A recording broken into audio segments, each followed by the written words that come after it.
The first time I saw Claire, it was the kind of moment you read about in cheap romance novels but never expect to actually live through. I was 24, fresh out of grad school, and trying to land my first stable job. She was 2 years older than me, working as a project coordinator in a firm where I had gone for an interview. I was nervous, my palms sweating, but the moment she walked through the lobby doors with her sharp black blazer and the most radiant smile I'd ever seen, something inside me shifted. She wasn't the kind of beauty that made heads turn immediately. She was subtler, brown eyes that sparkled when she laughed, auburn hair that always seemed to catch a hint of sunlight, and a confidence in her stride that made people notice her before they realized why. I remember thinking, if I get this job, maybe I'll have the courage to ask her for coffee. I didn't get that job. But fate, in its unpredictable humor, gave me something else. A chance encounter a few weeks later at a mutual friend's birthday party.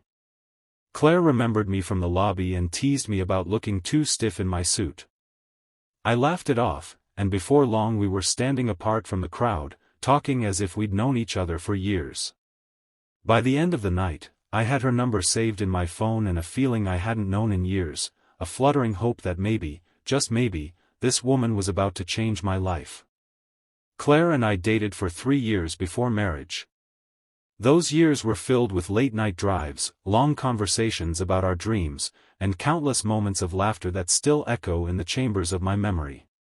She had an adventurous spirit, I was the careful planner, the steady hand. We balanced each other.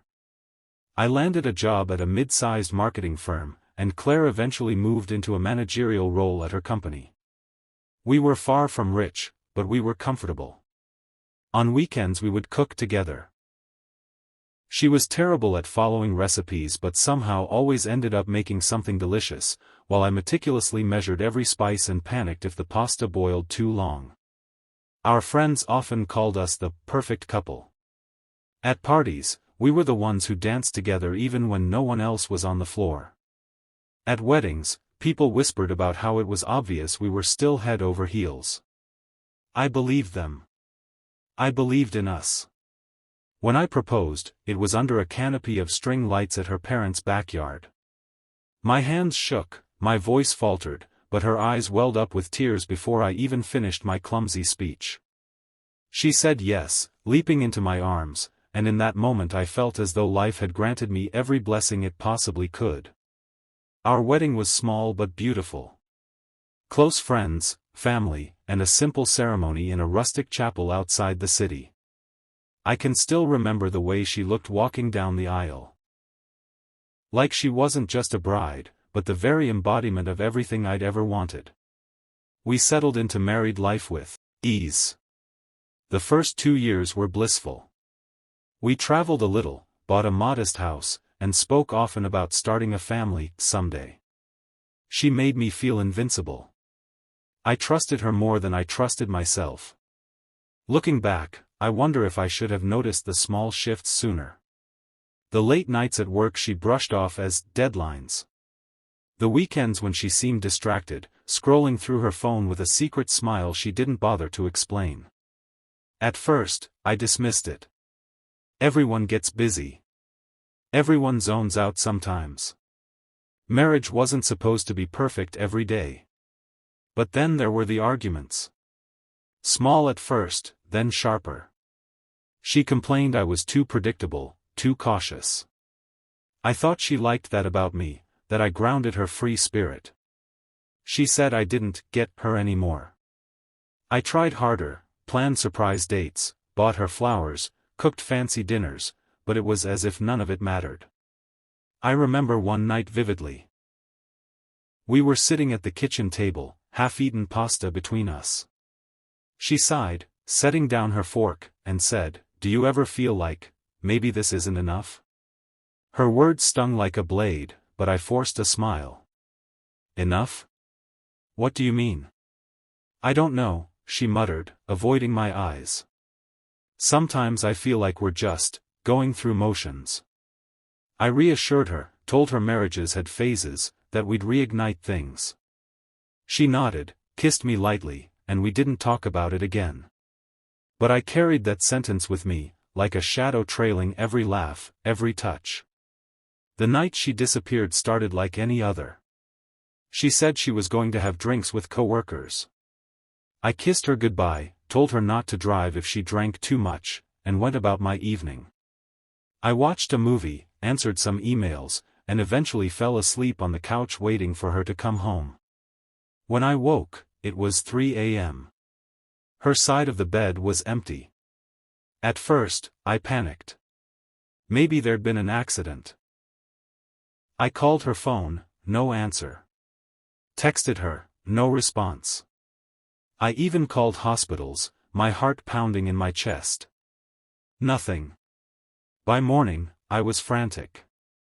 I called her best friend, her parents, anyone I could think of. No one had seen her. It wasn't until 2 days later that the truth surfaced. Claire had packed a suitcase I hadn't noticed missing and left with a man from her office. A man she'd been seeing for months behind my back. I can't explain the hollow that opened inside me when I heard. It wasn't anger at first, it was disbelief, a kind of numb shock that made the world blur. This woman, who had sworn vows before God and our families, who had promised to love me forever, she had just vanished. No note. No goodbye. Just silence. The weeks that followed were some of the darkest of my life. I didn't eat much. Didn't sleep. Every time my phone buzzed, I prayed it was her, apologizing, saying it was a mistake. But it never was. Friends tried to console me.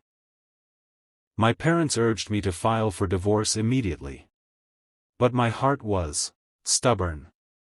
A part of me still loved her. Still wanted her back, despite the betrayal. Months passed. I forced myself back into routines, work, gym, dinners alone.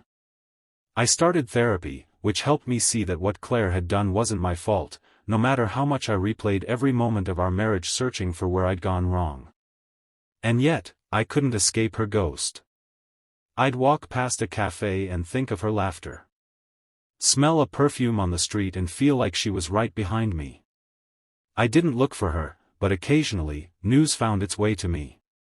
A mutual friend mentioned seeing her in another city, looking radiant on the arm of a tall, dark-haired man, him, the affair partner. Apparently, they lived together now. Apparently, she looked happier than ever. Those words gutted me. Happier than ever. As if I had been the chain holding her down, and now she was free. I tried to block it out, but at night, alone in our bed, I couldn't stop imagining her in someone else's arms. Sharing inside jokes, planning trips, maybe even thinking about children. All the things we were supposed to have, she had given them away to someone else. Still, life trudged on. I began rebuilding, brick by painful brick. Therapy helped.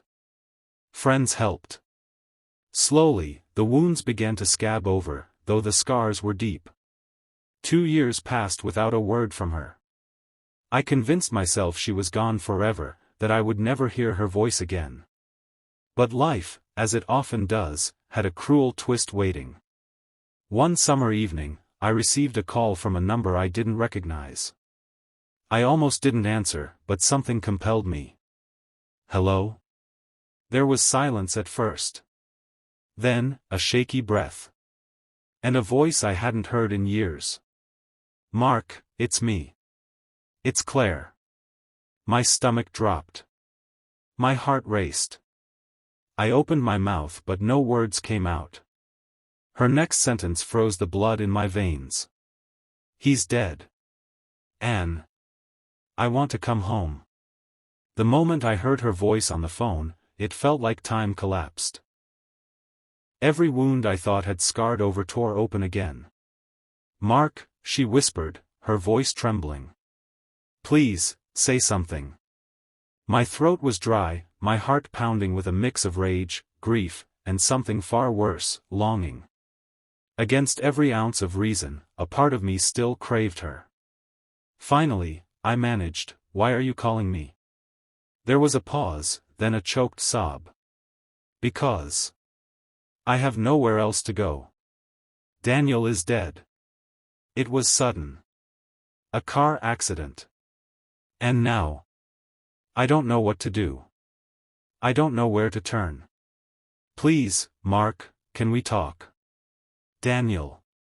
The man she left me for. The man who became her world while mine crumbled. Gone in an instant, and now she was reaching for me as though I were some safety net she could just climb back into. A bitter laugh escaped my lips before I could stop it. You disappeared, Claire. You didn't just leave, you abandoned me. For him. And now that he's gone, you think you can just walk back into my life? Please don't say it like that, she begged. I made mistakes. I see that now. But I've lost everything, Mark. I'm broken. I just need a chance to make things right. My anger flared. You had that chance every single day of our marriage. And you threw it away. Her sobs grew louder, but I hung up. My hands were shaking, my chest tight, but I couldn't listen anymore. For the next few days, I tried to bury myself in work, pretending that phone call had been a nightmare. But then she appeared, in person. It was a rainy Thursday evening. I returned home, umbrella dripping, and there she was on my porch. Claire. She looked different. Her once radiant hair was dull, her eyes rimmed red as if she hadn't slept in weeks. She'd lost weight, her clothes hanging loosely, and her face carried lines of grief I'd never seen before. For a moment, all I could do was stare. She had been a ghost haunting my memories, and now she was flesh and blood again, shivering in the rain. Mark, she whispered, her lips trembling. Please. Let me in. I should have slammed the door. I should have walked away. But I didn't. Against every rational impulse, I stepped aside. She entered slowly, her gaze sweeping across the familiar living room she once called home. Her breath hitched. It hasn't changed, she said softly. Why would it? I muttered. Not everything is disposable, Claire. She winced, her eyes filling with tears. I deserve that. Deserve worse, I corrected. She lowered herself onto the couch, hands twisting in her lap. I know I don't deserve your kindness. I know I don't deserve anything from you. But I came back because I realized the life I built with him was hollow. He was exciting, yes, but he was selfish, reckless. And now he's gone. When the dust settled, when I looked at myself in the mirror, all I could think about was you. What I lost. What I destroyed. Her voice cracked. I miss us, Mark. I miss you. I stared at her, a storm of emotions raging inside me. The woman I once vowed to love till death sat in front of me, begging for forgiveness. And I didn't know if I wanted to scream at her, hold her, or throw her out into the rain. That night stretched endlessly. She kept talking, spilling confessions between sobs. How the affair had started with flirtations at work, how she convinced herself she deserved passion instead of stability. How she thought she was chasing freedom, but ended up chained to someone who didn't love her half as much as I did. Every word was a knife twisting deeper. I finally snapped. Do you have any idea what you did to me? I thought you were dead, Claire. Do you understand that? I called hospitals, morgues. And then I found out you'd left, without a word. Do you know what that does to a person? Her tears fell freely. I was a coward. I thought if I left clean, you'd hate me less than if I told you the truth. Hate you less, I barked a laugh. You shattered me. Do you think I care how you did it? Silence hung heavy between us. She lowered her gaze. I don't expect you to forgive me overnight. Or maybe ever. But I came back because I want to try. I want to earn back what I threw away. I shook my head. That person you loved? He doesn't exist anymore.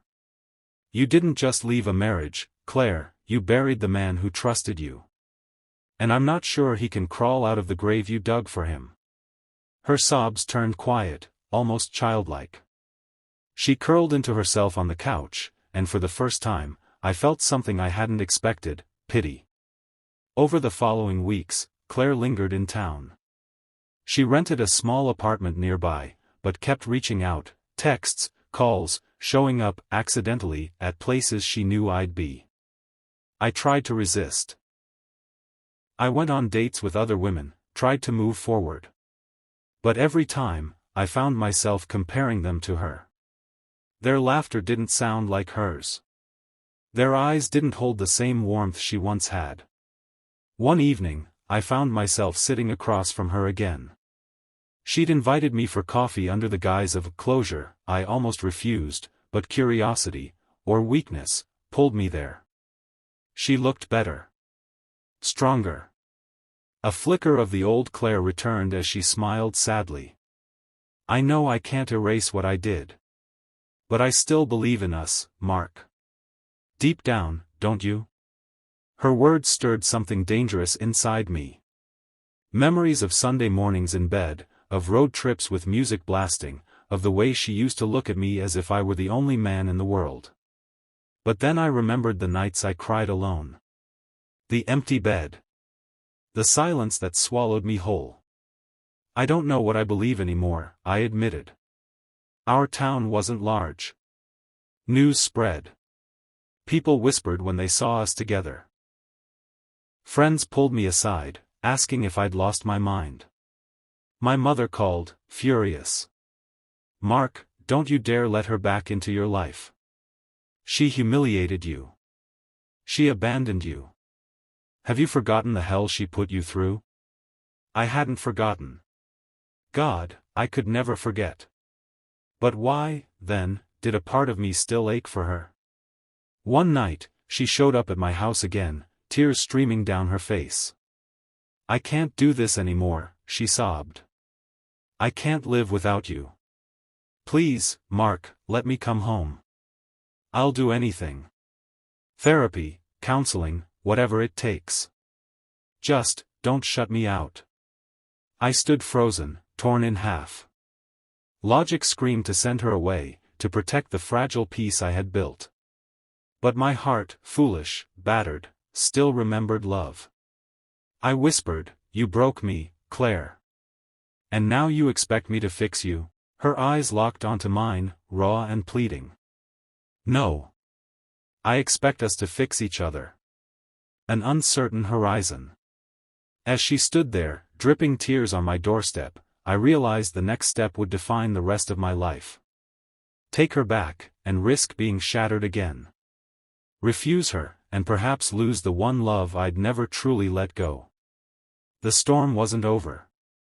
It was only beginning. Weeks turned into months, and still Claire hovered at the edges of my life. She was everywhere, at the grocery store, in the park, slipping into the back pew at church. Each time, she tried to catch my eye, to remind me she still existed, still hoped. At first, I ignored her. Then I yelled. Then, shamefully, I listened. There were nights when she and I talked until dawn. Not about love, not about the past, but about the gaping hole between us. She confessed everything: how Daniel had promised her a life of passion but gave her chaos, how she realized too late that stability wasn't a cage but a gift. I asked her questions I had rehearsed 1,000 times. Why didn't you say goodbye? Was I never enough? Did you ever love me at all? Her answers never satisfied me, because nothing could undo what she'd done. But there was sincerity in her tears, in her trembling hands, in the way her voice broke when she whispered, "I did love you. I still do." And damn me, a part of me still loved her, too. Friends grew impatient with my indecision. "Mark, my best friend, Ryan, said one night over beers, you're playing with fire. She'll burn you again." "I know," I admitted. "Then why are you letting her back in? You've finally built a life for yourself again. Don't tear it down." I wanted to argue, but I couldn't. Because Ryan was right. Logic screamed at me to run. But the heart doesn't run on logic, it runs on memory, on yearning, on the ache of what once was. My parents were harsher. My mother in particular made no attempt to hide her disgust. She left you for another man, Mark. She humiliated this family. Do you think you can ever bring her to a holiday dinner again without us choking on bitterness? I didn't answer. Because truthfully, I didn't know. One Friday evening, Claire invited me to her apartment. Against my better judgment, I went. It was small, sparsely furnished, clearly temporary. She had made spaghetti. The same meal she'd once ruined on our second date by adding way too much garlic. We laughed about it, though the laughter was tinged with sorrow. After dinner, she grew quiet. Her hand brushed mine across the table. Do you remember our honeymoon in Italy? How we got lost in Florence and ended up finding that tiny cafe where no one spoke English? I remembered. Too well. The cobblestone streets, the clink of espresso cups, her head resting on my shoulder as we laughed about being wanderers. I think about that night all the time, she whispered. About how safe I felt with you. About how certain I was that I'd found my forever. I ruined that, Mark. And I'll regret it until the day I die. But if there's even the smallest chance, please. Let me try again. Her hand lingered on mine. And for the briefest of moments, I didn't pull away. But later that night, lying awake, the old pain surged back. I remembered the countless nights of emptiness, the humiliation, the loneliness. I remembered begging God for answers while she was in another man's arms. Could I ever trust her again? Could I ever look at her without wondering if she'd vanish once more? The silence in my room answered for me. It came one rainy Saturday. She showed up at my door again, but this time she wasn't trembling, wasn't pitiful. She looked determined. I can't keep living like this, she said firmly. I need to know where we stand. Either you let me back into your life, or you tell me to leave for good. But I can't float in limbo anymore. And neither can you. Her eyes locked onto mine, fierce and unyielding. For the first time, I saw the woman I had fallen in love with, not the broken version, not the desperate version, but the strong, fiery Claire who once made my heart race. It hurt, because it made me want her all over again. I took a deep breath. You want an answer? Fine. Here it is. She straightened, bracing herself. You don't get to come back just because your world collapsed. I spent years piecing myself back together after you shattered me. And now you want me to throw all that away? I can't. Her lips parted, but no words came. I did love you, Claire. With everything I had. But the man who loved you died the night you disappeared. What's left of me now belongs to me, not you. Tears spilled down her cheeks. So, that's it? That's it, I said, my voice steady though my chest ached. Go live your life. Find peace. But not here. Not with me. She stared at me, broken, then nodded slowly. Without another word, she turned and walked into the rain. I closed the door, my body trembling, my heart heavy. But beneath the pain, there was relief. The days that followed were strange. Quiet, but lighter. For the first time in years, I felt as though the ghost of my past had finally left my house. Friends noticed the change. Ryan clapped me on the back and said, "About damn time." My mother wept with relief. Even I began to see color in the world again. It wasn't that I stopped loving her overnight. Love doesn't work like that. But I learned that love alone isn't enough. Trust matters. Respect matters. And once those are broken, sometimes they can never be rebuilt. Months later, I met someone new. Anna. She wasn't like Claire, she didn't dazzle or overwhelm. She was quiet, thoughtful, patient. She listened more than she spoke. With her, I felt no dizzying highs, no chaotic passion. Instead, I felt peace. And after everything, peace was more precious than gold. Claire reached out one final time, an email, saying she understood, that she wished me happiness. I didn't reply. Not out of spite, but because some chapters are better left closed. People often ask if I regretted marrying her, loving her, enduring the heartbreak. My answer is always the same, no. Because love, even when it ends in ashes, teaches us who we are. Claire taught me my capacity for devotion, for resilience, for forgiveness. She also taught me my limits, what I will and will not accept. I don't know where she is now. Maybe she found another city, another man, another chance. I hope she finds peace, truly. But as for me, I'm free. And freedom, I've learned, is sometimes the greatest love story of all.